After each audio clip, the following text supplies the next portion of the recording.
What's going on, guys? It's Jeremy Hopper here. What you see here is an improvised oil lantern that I made many years ago for an individual as an example of thinking outside the box in an emergency. What had happened with this man was that he is not a preparedness-minded person, and there is a storm that was inbound into his area. And he tried going out the day before the storm to purchase everything that he thought he would need. And as you can expect, he went home empty-handed. He lost power in his apartment, sat in a dark apartment for many, many nights. So this was made for him as an example of just thinking outside the box. And considering that I now have this in my possession, I guess you could tell that man is not really interested in being prepared. But I digress. To get right into this is nothing more than a canning jar. This is currently filled with red-dyed kerosene, although you can utilize alcohol in this. The jar is rather low because I wanted to keep the center of gravity low just to help avoid this tipping over. So what I've done is I've punched a hole through the canning jar lid, and I ran a brass fitting through it. And that brass fitting is here. This is a screw cap that I found that actually fits that thread. And this brass fitting is a reducer. The larger end is on the top, the smaller end is inside, which means that the shoulder right here is resting on top of this washer, and that washer is then in turn resting on top of that lid. The point of this washer is to just beef up this whole area because this canning jar lid is rather a fairly flimsy piece of material, and I have the washer here just to beef that up.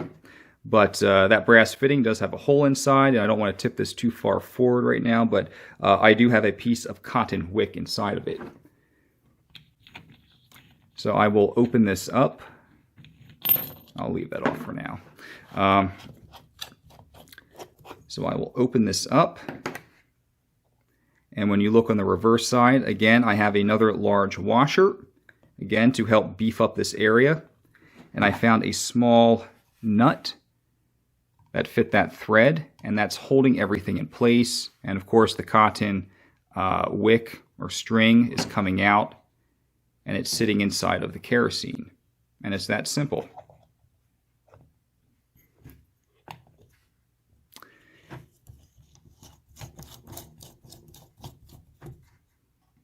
The nice thing about having this cap is that when this is not in use, you can cap it up, and it's going to prevent any spillage if this should accidentally tip over while in storage. And also, when you light this, it also serves as a means to extinguish the flame. See if I can get that lit. The downside to this is that you really don't have an efficient means to adjust the flame by raising or lowering that wick. So I'm going to have to adjust that wick a little bit.